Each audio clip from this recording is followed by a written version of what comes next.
안녕하세요, 친구들. 오늘은 168페이지의 공무도화가입니다. 우리나라 고대 가요의 특징은 배경설화와 함께 전해진다는 거예요. 그래서 배경설화를 알면 훨씬 더 쉽고 좀 더 빠르게 이 작품을 이해할 수 있어요. 그래서 지금 순서를 바꿔서 169페이지의 배경설화 및 작가 설명을 보도록 하겠습니다. 배경설화부터 볼게요. 고조선의 뱃사공인 광리자고라는 사람이 있어요. 이 사람이 아침 일찍이 일어나서 배를 저어 가다가 머리가 하얗게 센 미친 사람, 이걸 백수강부라고 하죠. 백수강부가 술병을 들고 강물을 가로질러 건너고 있는 모습을 보게 됩니다. 그의 뒤에는 아내가 뒤따르며 말렸지만 그는 끝내 물에 빠져 죽고 맙니다. 그러자 아내는 강가에서 공후라는 악기예요. 악기에 맞추어 노래를 부르며 통곡하였는데 그 노래가 바로 공무도화가였습니다. 이 노래가 끝나자 아내 또한 물에 몸을 던져 죽고 말았다. 이 광경을 목격한 광리자고는 집에 돌아와 자기 아내 여옥이라는 사람에게 이 이야기를 하면서 노래를 들려주게 됩니다. 그러니까 아까 그 백수강부의 아내가 부른 노래를 듣고서 전해준 거죠.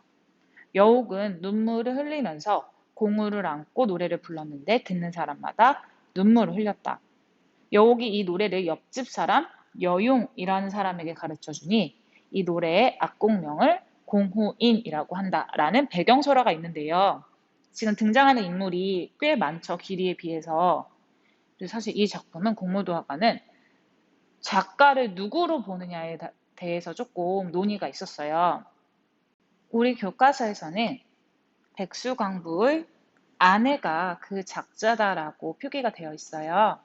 근데 뭐 사람에 따라서 여옥이다, 여용이다, 뭐 이런 식으로 작가에 대한 논의가 조금 있었던 작품이기는 합니다. 근데 최근에는 백수광부의 아내로 통일이 되고 있습니다. 그럼 작가 설명을 마저 볼게요. 공무도화가는 고조선 사람인 백수광부의 아내가 지은 작품으로 널리 알려져 있으나 논란이 있었죠. 광리자고의 아내인 여옥이 이 작품의 작가라는 견해가 있었습니다. 남편의 죽음을 목격한 아내가 공후라는 악기를 들고 와서 노래를 부른다는 것 자체가 좀 어긋난다는 생각에서 비롯된 의견이었습니다. 그렇지만 이러한 반론의 근거가 명확한 것은 아닙니다.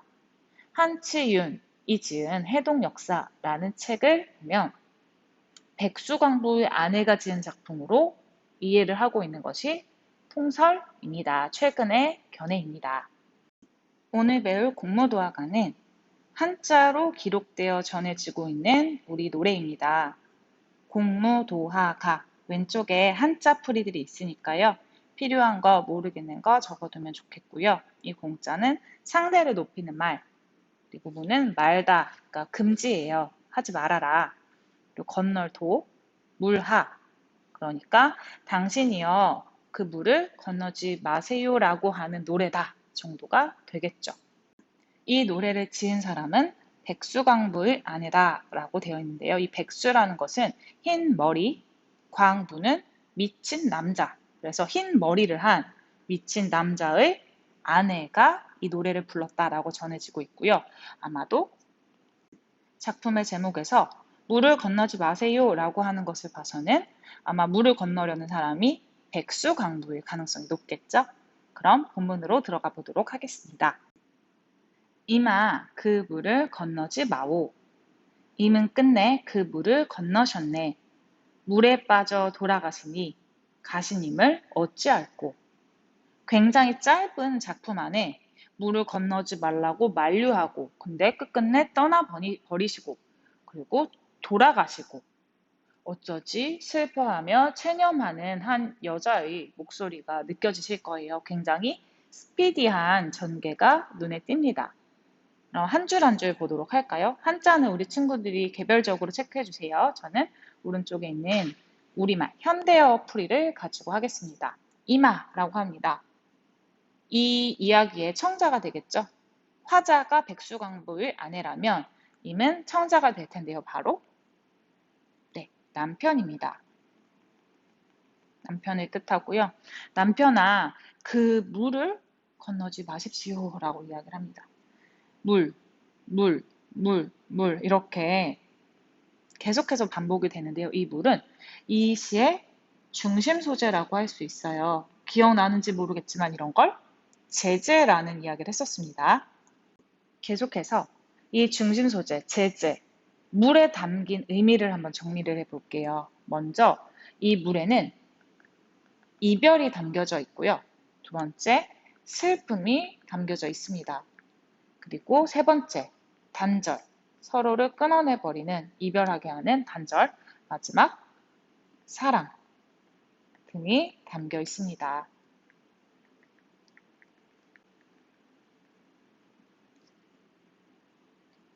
임은 끝내 그 물을 건너셨습니다. 물에 빠져 돌아가셨습니다. 맨 마지막 보니까 가시님을 어이할꼬라고 이야기를 합니다. 이 말투는 어떤지 한번 잘 봐볼래요? 화자의 말투에서 우리는 이 사람의 심정을 추측할 수 있는데요. 어떡하지? 어떡하냐. 굉장히 좀 체념하는 어투라는 거 느껴지실 거예요. 화자의 체념적 어투가 느껴지는 장면입니다.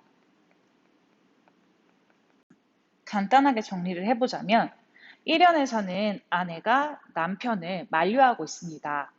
2연에서는 그 만류에도 불구하고 이미 떠나게 되죠. 이것을 이별이라고 할 수 있어요. 그리고 3행에서는 이미 죽음에 이르렀음을 우리가 확인할 수 있고요. 마지막 어찌하나 라는 말투 속에서 임과의 이별에 대한 슬픔, 체념을 느낄 수 있었습니다. 이런 내용이 왼쪽과 같이 공무도하, 공경도하, 타하이사, 당내공하라는 총 4줄, 그리고 각 줄은 4글자로 이루어진 한자로 번역되어 우리에게 전해지고 있습니다. 이런 것을 사언, 사구라는 표현을 씁니다. 사언, 사구, 체 한자로 번역된 시가이다 라고 해서 한역시가라는 표현을 씁니다. 공무도화가는 사언, 사구체의 한역시가로서 남편을 잃은 슬픔을 간결하면서도 애절하게 읊은 고대가요입니다. 그러면 작품 개관을 보겠습니다. 이 작품은 시대적으로 봤을 때 고대 시대에 해당하는 고대가요고요. 개인의 감정을 노래한 서정가요입니다. 성격 보면 서정, 애상, 체념적이다 라고 볼 수 있겠습니다. 그럼 제재를 볼까요? 제재는 중심 소재란 뜻이었죠? 이 작품의 중심 소재는 한 글자입니다. 바로 물이지요. 주제는 이 작품을 한 문장으로 줄이는 거라고 했죠? 임의 죽음으로 인한 이별과 슬픔의 한이라고 정리해 볼 수 있겠습니다. 특징을 보면 시적 화자의 절박한 심정을 직접적으로 표출을 하고 있고요. 두 번째, 이것의 상징적 의미를 중심으로 시상이 전개되는데요. 바로 물이었습니다. 작품의 구성을 보겠습니다. 1행에서는 물을 건너려는 임을 만류하고 있죠. 가지 마세요. 근데 2행에서는 그렇게 만류함에도 불구하고 이미 건너가고 있고요. 3행에서는 이미 물에 빠져 죽고요. 이별을 하게 되고요. 임의 죽음을 한탄하는 슬픔과 체념의 감정을 지니고 있는 화자의 목소리가 들렸습니다. 이제 핵심 1로 갑니다. 시적 화자의 시적 대상인데요. 시적 화자는 어떤 사람인가? 사랑하는 임, 구체적으로 적으면 백수광부죠. 임이 물에 빠지는 모습을 안타까운 심정으로 바라보고 있는 아내가 되죠. 너무 슬플 것 같죠, 우리 친구들. 그리고 시적 대상을 보면 스스로 물에 빠진 남편 백수광부가 그 시적 대상이 되겠습니다. 이 상황을 지켜본 고조선의 뱃사공 광리자구가 집에 돌아와 아내인 여옥에게 이 이야기를 들려준다라고 정리해 볼 수 있겠습니다. 핵심 2입니다. 시적 화자의 감정의 변화를 한번 볼까요? 이곳에서는 이미 물을 건너려고 하자 만류를 해요. 근데 결국 물을 건너게 되죠. 여기에서 시적 화자는 근심, 걱정, 불안, 초조를 느끼게 되죠. 바로 1, 2행입니다. 그럼 나머지는 3, 4행이라고 정리할 수 있죠? 이미 물에 빠져 죽고 화자는 그 모습을 보게 됩니다. 여기에서 느껴지는 화자의 정서는 체념, 안타까움, 절망, 한탄 이렇게 감정의 변화가 있다는 걸 알아주시면 되겠습니다. 이제 핵심 3. 제재이기도 했던 이 물의 이미지를 보도록 할게요. 중간에 물이 있고요. 이것으로 모든 것이 갈리게 되죠. 이 물 저쪽에 있는 사람과 이쪽에 있는 사람인데 물 바깥쪽에 있는 시적 화자는 삶의 세계에 속한다라고 할 수 있을 거고 물을 건너가 버린 저쪽의 세계에 있는 임은 죽음의 세계에 있다라고 이야기를 할 수 있겠습니다. 이렇게 물은 삶과 죽음의 경계라고 이야기를 할 수 있겠죠. 이승과 저승을 가르는 경계, 삶과 죽음을 가르는 경계라고 이야기를 할 수 있겠습니다. 이제 핵심 4로 가볼까요? 이것에 정한을 노래한 작품들이 꽤 많나 봐요. 계보가 있을 정도예요. 공무도화가, 가시리, 서경별곡, 송인, 아까 들어봤는데 송인, 그리고 황진이, 그리고 김소월의 진달래꽃. 이것은 바로 두 글자입니다. 네, 이별이죠.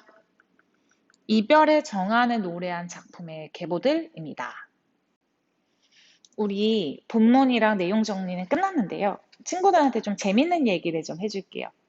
이 백수광부라는 사람이 어떤 사람인가? 라는 것에 대한 해석이 되게 많아요. 선생님도 옛날에 대학원 다닐 때 이 부분에 논문을 읽은 적이 있거든요. 그래서 이 백수광부를 어떻게 보느냐에 따라서 이 작품을 해석하는 방향이 달라지게 돼요. 여러 가지가 있는데 이 백수광부를 무당, 무속인이라고 해석하는 경우가 있어요. 옛날에 단군의 재정일치 사회에서는 무속인, 그러니까 무당이 정치적으로도 굉장히 높고 권위를 인정을 받았었는데 그러던 것이 어느 순간부터 그 권위나 믿음이 조금씩 떨어졌나 봐요. 그래서 이 백수광부가 살아가는 이 시기에는 이제 무당이 자기의 능력을 증명해야 하는 시대가 왔다라고 해석을 하는 거죠. 그러니까 이 백수광부가 물을 건너가는 이유는 무엇이냐? 자기의 능력을 증명하기 위해서다. 라고 보는 거죠. 그럼 아내는 무엇이냐? 아내 역시 무속인인데 아마 알고 있는 것 같아요. 나의 남편이 저 물을 건널 정도의 능력이 없음을. 그래서 만류를 하고 있고 하지만 백수왕부의 입장에서는 이거를 증명해야 나의 권위가 인정받기 때문에 어쩔 수 없이 증명해야 한다. 이런 식으로 해석이 되기도 하고요. 그리고 이건 좀 재밌었던 해석인데 디오니소스다라는 이야기도 있습니다. 술과 음악의 신이라는 얘기가 나오는 디오니소스와 님프. 백수광부를 보면은 피발제호라는 표현도 나오거든요. 원문을 보면 머리를 풀어헤치고 피발, 제호, 옆구리에 술병을 끼고 있다라는 것인데 그게 그리스 로마 신화에 나오는 디오니소스처럼 그려진다는 거예요. 그래서 술에 취해서 막 이렇게 막 흥청망청 이렇게 즐겁게 사는 그래서 약간 술 기운에 들어가고 그리고 아내는 그 남편의 죽음을 보고도 노래를 부르잖아요. 그래서 님프다라고 해석을 하기도 합니다. 뭐 어떤 것을 선택하느냐는 개인의 몫인데요. 이렇게 정말 단순히 백수강부, 그냥 미친 사람, 어떤 남자, 알 수 없는 사람이라고 해석을 할 수도 있지만 조금 더 구체적으로 우리가 머릿속으로 상정을 하고 해석을 하다 보면 좀 더 노래가 재미있게 느껴지기도 합니다. 우리 친구들 일단 딴소리는 여기까지입니다. 공무도화가에 대해서 조금 더 살펴보겠습니다. 이 작품은 집단적 의식, 집단의 생각을 담은 노래에서 점차 개인적인 감정을 담은 서정시로 변화하는 시기를 대표하는 고대가요입니다. 백수강부가 강을 건너다 빠져 죽자 그의 아내가 이를 한탄하며 노래를 불렀다는 내용을 담고 있고요. 그 내용 역시 그 한탄하는 개인의 감정을 서술하는 서정시의 모습을 보이고 있습니다. 교과서 170페이지의 활동입니다. 1. 공무도화가를 감상하고 다음 활동을 해보자.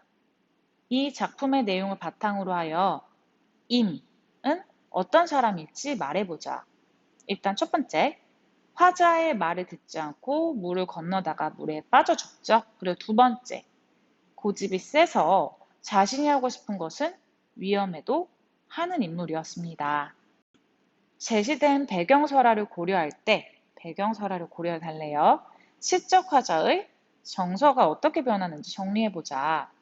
1, 2, 3, 4로 크게 나누어 놨습니다. 1, 2행에서는 물을 건너려는 임을 만류했고요. 근데 이미 건너버렸죠. 이때 시적 화자의 정서는 근심과 걱정이다 라고 할 수 있겠습니다. 3, 4행에서는 이미 물에 빠져 죽은 모습이었는데요. 체념과 안타까움이 드러나고 있었습니다. 문제 2번입니다.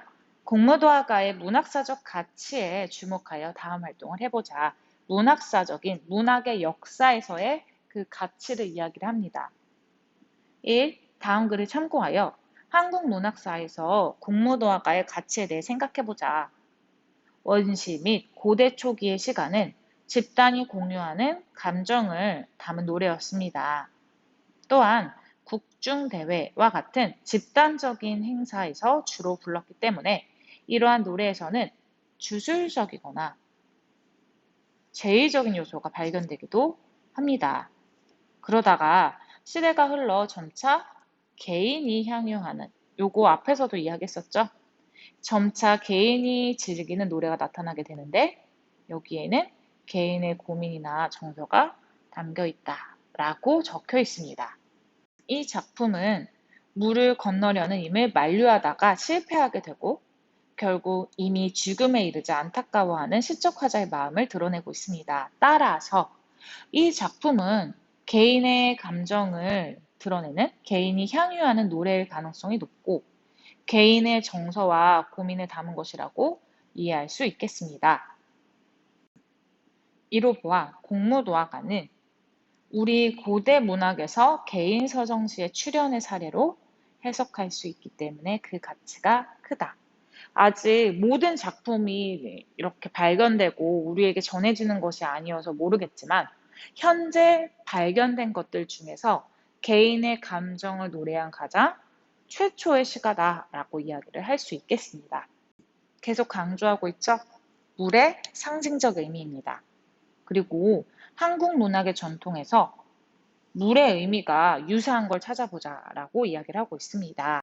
우리나라뿐만 아니라 세계 문학에서 물은 이승과 저승을 가르는 경계, 삶과 죽음, 깨끗하게 하는 정화, 혹은 정화를 통한 재생, 생명, 삶의 원천, 충만한 사랑 등등등등 다양한 의미를 가지고 있는 원형 상징으로 활용되고 있습니다. 이 작품에서 임은 물에 빠져 죽게 되면서 화자와 이별하게 되죠. 그래서 이 작품에서는 삶과 죽음의 경계, 화자와 임의 단절, 이별, 슬픔 등으로 정리를 할 수 있겠습니다. 그리고 또 일행의 물은 그 물을 건너지 않기를 바라는 화자의 바람, 사랑 등이 담겨져 있다고 보기도 합니다. 그럼 문제를 간단히 정리를 해보자면 이 작품에서의 물의 의미는요. 사랑, 이별, 죽음을 상징한다고 정리해 볼 수 있겠습니다.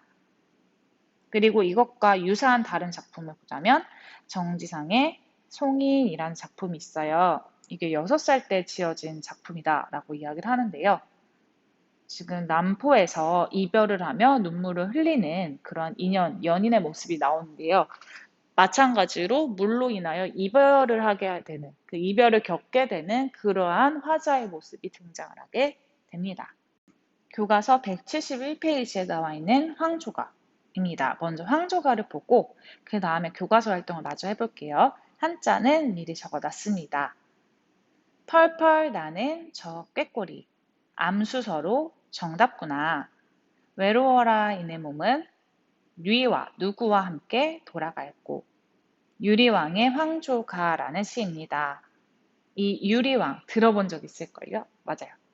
주몽의 아들 그 유리입니다. 하나씩 볼게요. 펄펄 나는 저 꾀꼬리라는 표현이 나오네요. 먼저 이 꾀꼬리부터 얘기를 해볼게요. 이 꾀꼬리는 객관적 상관물이다라는 표현을 써요. 객관적 상관물이라는 게 뭐냐면요. 문학 작품의 여러 표현 방식 중에 하나인데요.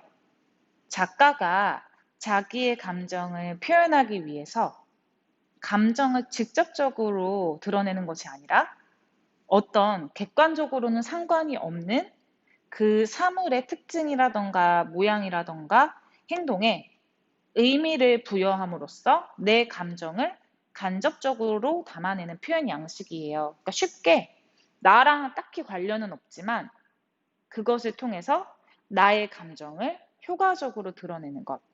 그것을 객관적 상관물이라고 이야기를 합니다. 그러한 객관적 상관물인데요. 이것의 기능은 화자의 외롭고 슬픈 심정을 부각시키는 것입니다.